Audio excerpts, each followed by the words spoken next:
Isinusulong ni Senadora Risa Hontiveros na hindi muna dapat pinuputulan ng kuryente ang mga customer na hindi nagbabayad habang kinukwestiyon nila ang kanilang electricity bill.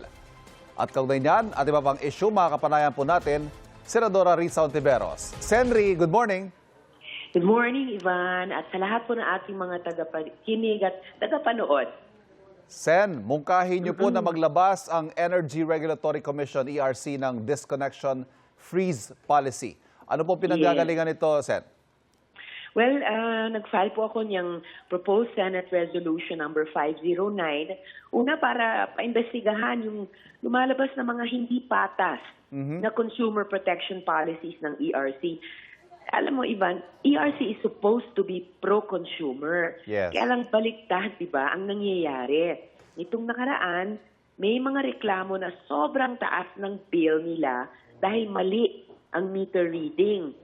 Ang nakakagulo pa, magkasalungat ang sinasabi ng ERC at ng Meralco. Yes. Pero, ang mas masakit, ang ERC pa ang nagsabi na kailangan daw munang bayaran ang disputed amount bago ma-process ang reklamo sa maling meter reading.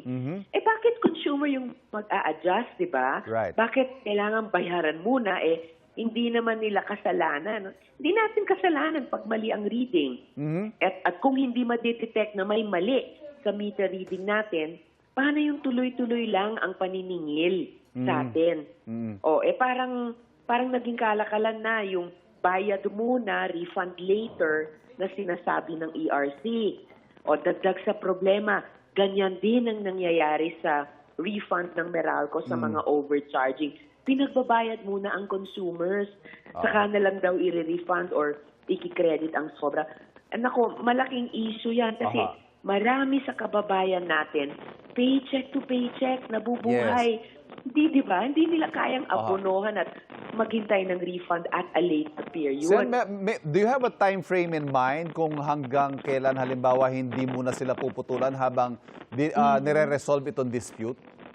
Pag-usapan natin, ano yung reasonable period na i-correct muna ang meter reading ng ating consumer bago pagbayarin. At please lang, sa loob ng reasonabling panahon, iyon, huwag naman muna puputulan. Kaya namang i-absorb ng Meralco at ng mga electricity providers natin all over the country yung ganyang paghintay habang ina-adjust sa tamang halaga yung bill sa consumer. And for sure, kaya namang mag-set ng reasonabling panahong iyon ang ERC dahil siya yung pinakadapat na pro-consumer na regulator sa energy sector natin. Senator, sa information ninyo, bakit nagkakaroon ng mali-mali o sobrang singil?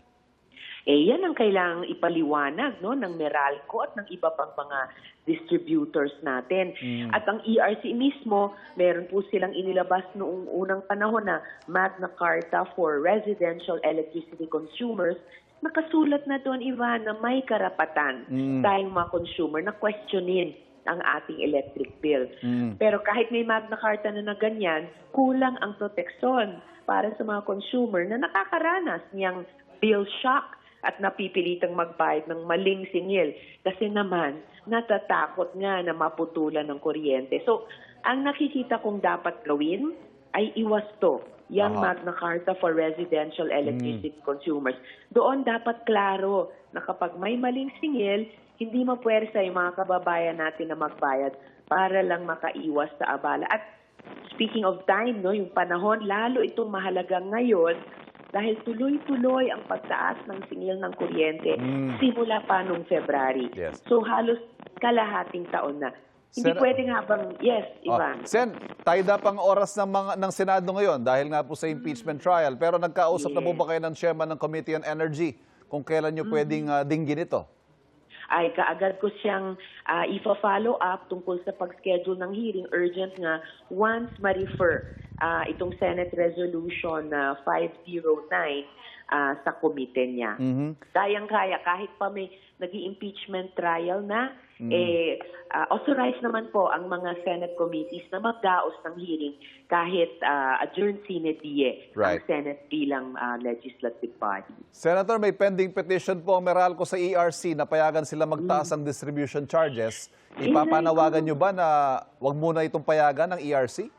Oo naman. Bukod sa sinabi ng ERC din dati na halos isang dekada na masyadong mataas ang distribution charge ng Meralco at hindi pa ito winawasto, ayan, sobrang kinokolekta ng Meralco sa consumer niya dahil palaging nakakalusot sa ERC. So please naman, wag munang bigyang daan ang asingil na naman, lalo na habang hindi pa resolve itong problema ng maling meter reading. Parang matipid tayo mga consumers sa dalawang nag-uumpugang bato, di ba? Tsaka, na isuspend yan. ito, Senator, it cuts across social classes mula sa pinaka-mahihirap hanggang sa mga malalaking negosyo. Iniinday itong napakataas sa presyo ng kuryente sa atin.